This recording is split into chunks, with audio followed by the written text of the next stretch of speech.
Agora vamos focar nossos estudos em tentar entender quais são os elementos e as características necessárias para que surja no plano jurídico o negócio jurídico.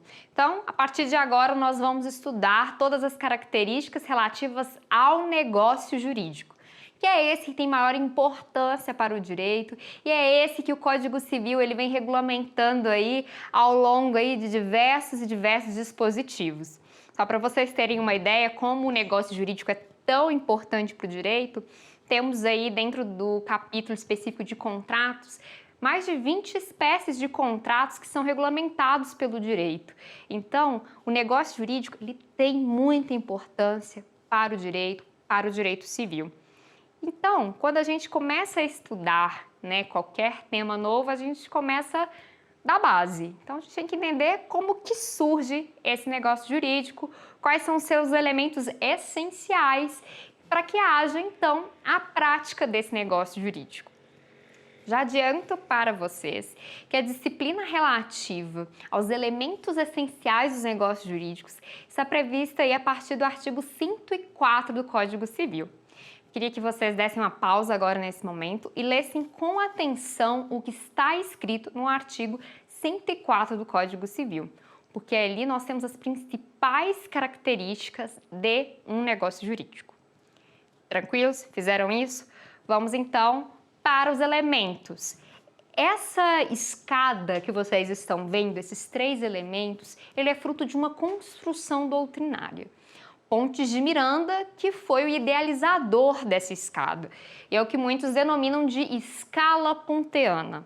A escala ponteana, ou escada ponteana, ela surge a partir do momento que Pontes de Miranda ele faz uma classificação a respeito de quais são os elementos que prevêem a existência, validade e eficácia de um negócio jurídico.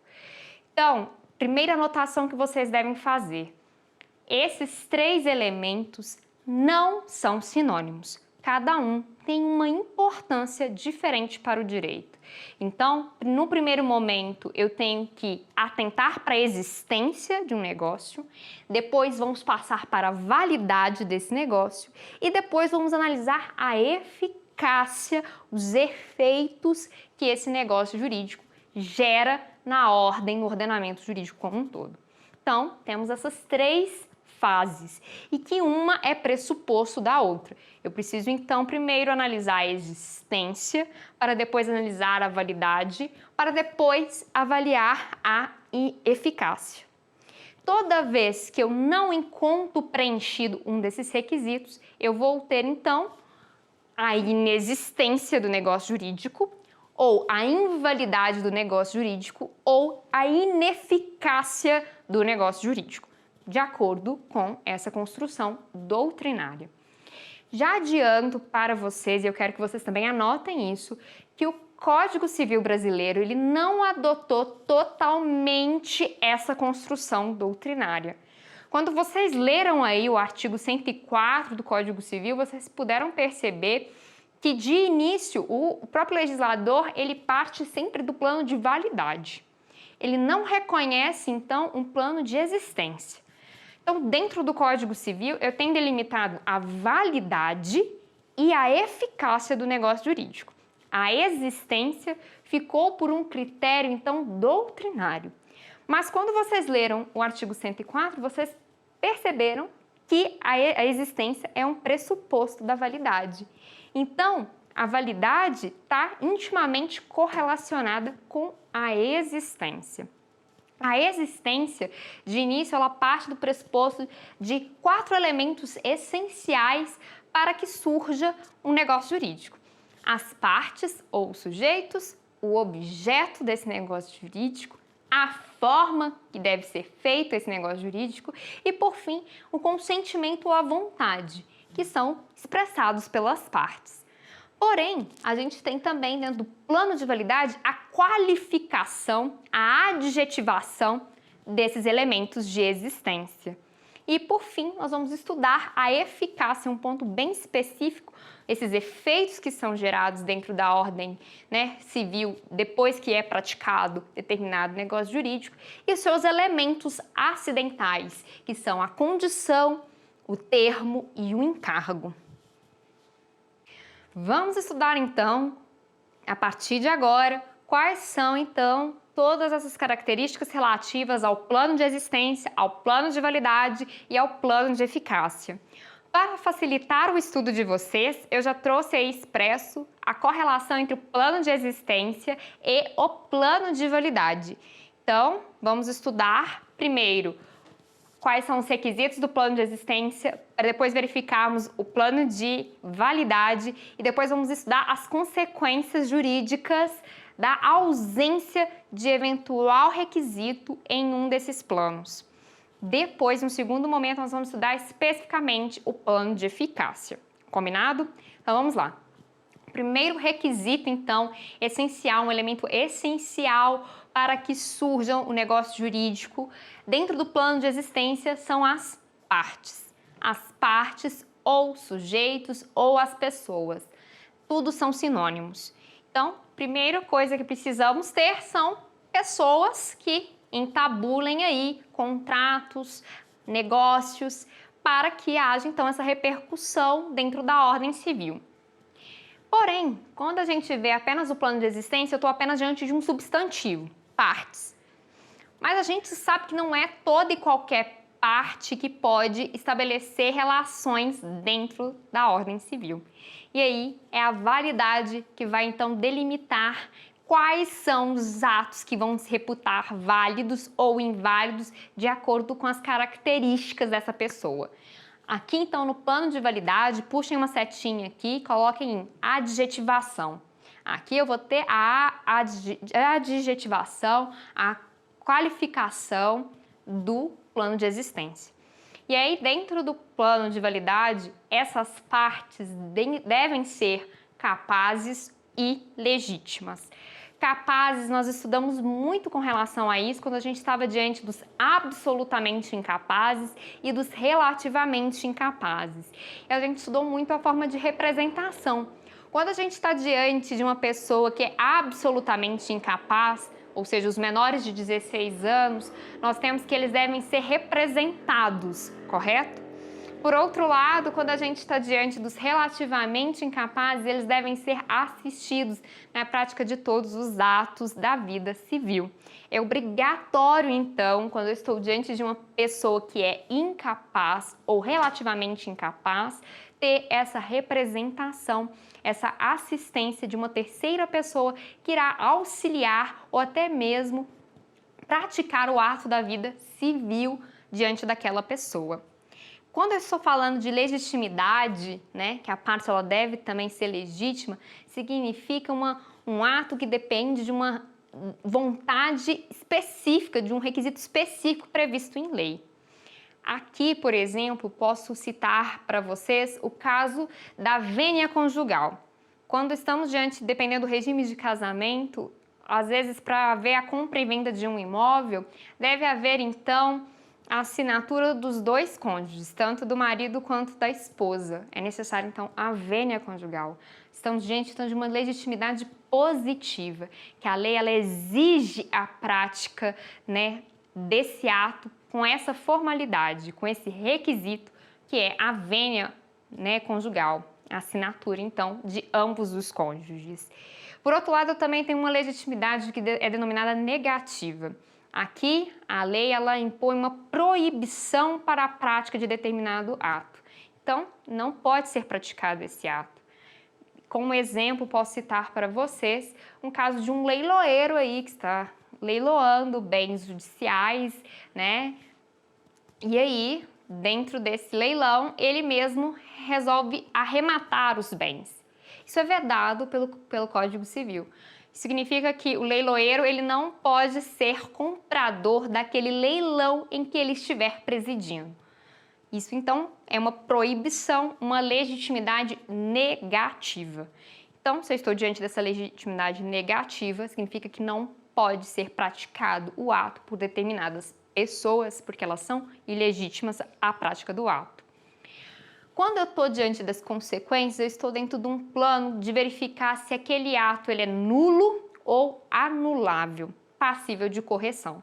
Se ele é nulo, ele não existe, ele não pode ter efeitos, ele não tem validade alguma.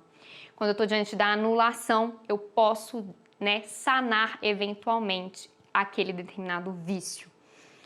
Dentro dessa perspectiva, então, é considerado nulo o ato que é praticado pelo absolutamente incapaz sem a devida representação. Isso está previsto no artigo 166, inciso 1º do Código Civil.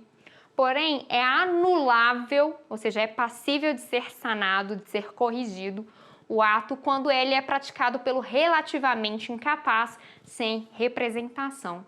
Com relação à legitimidade, quando eu estou diante de uma legitimidade positiva, ou seja, que a lei ela prevê um requisito necessário para a prática desse ato, eu estou diante de uma situação que é anulável. Porém, se eu estou diante de uma legitimidade negativa, aí será considerado nulo determinado ato ou prática de negócio jurídico. Num segundo momento, nós vamos estudar o objeto. Então, dentro do plano de existência, o negócio jurídico pressupõe um objeto. Esse objeto, dentro do plano de validade, ele é caracterizado pela sua licitude. Isso significa que o objeto deve estar em consonância com o ordenamento jurídico. Eu não posso, então, estabelecer negócios jurídicos fundados em objetos ilícitos, como, por exemplo, fruto de um roubo ou fruto, às vezes, do tráfico de entorpecentes.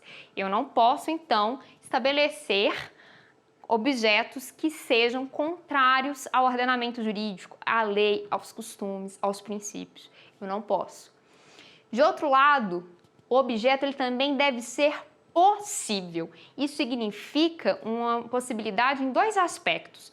No plano físico, no plano prático, ou seja, eu tenho que ter um objeto que se realiza no plano concreto. Eu não posso, então, vender lotes na Lua, porque é impossível fisicamente de habitar a Lua. Por outro lado, esse objeto ele também deve ser juridicamente possível. Isso significa que ele também tem que estar em consonância com o direito. Aqui, a possibilidade jurídica ela está intimamente relacionada com a sua licitude. Por fim, o objeto ele deve ser determinado ou determinável. Determinado é quando a gente está diante de um objeto que já está individualizado. E determinável é quando falta ainda a sua individualização por completo. Há apenas aqui o destaque do seu gênero e da sua quantidade, mas falta o requisito qualidade, por isso que ele é determinável. Como consequência da prática, de eventual negócio jurídico que tem um objeto ilícito, ou impossível ou indeterminado, automaticamente o contrato, o negócio jurídico será considerado nulo de pleno direito. Então, é o que está previsto no artigo 166, inciso 2º do Código Civil. Temos ainda um terceiro elemento essencial para que surja um negócio jurídico no plano jurídico, que é justamente a forma. A forma significa como será externalizado aquele negócio jurídico. Então, temos que a forma ela deve ser prevista em lei ou não proibida, não defesa em lei. Defesa significa proibição. Isso significa que dentro da lei pode haver, então, a prescrição, a previsão da forma como deve acontecer o negócio jurídico, ou, às vezes, também pode conter a forma como é proibida a prática de determinado ato. Então, ou temos que a forma ela é prevista na lei, ou ela é proibida determinada prática aí de negócio jurídico, desde que essa forma não seja proibida pela lei. Como uma regra geral, e a gente está trabalhando com o direito civil, e quando estamos diante do direito civil, sabemos o que impera é sempre a a autonomia privada, a manifestação das partes. Então, a regra geral é que a forma seja livre. As partes, então, têm plena liberdade, autonomia para determinar a forma como será aquele negócio jurídico. Se ele será escrito, se ele será verbal, se ele terá alguma cláusula específica, se ele não terá, se terá testemunhas, se ele não terá. Então, as partes, elas são livres para decidir toda essa questão da forma, da exteriorização deste negócio jurídico. Porém, dentro do que o limite do direito estabelece, há alguns negócios jurídicos em que a lei estabelece uma solenidade, uma formalidade específica. E toda vez que estivermos diante de uma solenidade ou uma formalidade imposta pela lei, nós estamos diante da exceção. Isso significa que aquele negócio jurídico deve obrigatoriamente atender a rigor, à risca, todos os requisitos que estão previstos na lei. Porque se faltar um desses requisitos, haverá uma consequência para esse negócio jurídico. Então, se eu estou diante de um negócio jurídico que exige uma solenidade ou uma formalidade, eu devo seguir à risca tudo que a lei determinar. Vou dar um exemplo para vocês. O contrato de fiança, por força da lei, deve ser sempre escrito. Isso significa que as partes não podem pactuar um negócio, fundado na fiança com base apenas na questão verbal. Não pode ser um contrato verbal, no que elas falaram. Não pode. Mesmo caso, como eu já falei anteriormente, de uma compra e venda de um imóvel acima de 30 salários mínimos. Por força de lei, há previsto aí uma solenidade, que é a escritura pública. Então, eu preciso ir a um cartório de notas, diante do tabelião, e lá firmar uma escritura pública para ter validade desse negócio jurídico. Senão, não existe esse negócio jurídico, não tem validade, ele é nulo de pleno direito. E já antecipando, a consequência, então, justamente de toda vez que não se observa todos os requisitos previstos na lei, é de que esse negócio jurídico seja declarado nulo. Por fim, nós temos como quarto elemento essencial a vontade ou consentimento, que é justamente essa externalização da manifestação de vontade das partes. Aqui, a regra geral é que a manifestação de vontade deve ser livre, desimpedida, desembaraçada. Não pode sofrer nenhum tipo de influência externa. Aí o Código Civil, toda vez que não estamos diante de uma vontade livre e desimpedida, ele estabeleceu vícios. E dentro do que o Código Civil estabeleceu, há a previsão de 6 vícios, ou denominados defeitos do negócio jurídico. E ainda temos, além dos 6 vícios estabelecidos, que a gente vai ver na nossa próxima aula, vou dar um exemplo de vício aqui, por exemplo, o erro, o dolo, coação, todos são exemplos de vícios, de defeitos. Nós temos também a simulação, que é outro defeito do negócio jurídico, que impede a manifestação livre, sem nenhum tipo de pressão, sem nenhum tipo de intervenção, de interferência na exposição dessa vontade. Então, se eu não tenho uma vontade livre, se eu tenho uma vontade, então, que foi viciada por um desses 6 vícios ou ainda pela simulação, nós temos consequências jurídicas distintas. Se eu estiver diante de algum vício, que nós vamos ver na próxima aula, esse ato, esse negócio jurídico será anulável. Porém, se eu estiver diante de uma simulação, que nós vamos ver, volto a frisar, estaremos diante de um negócio nulo.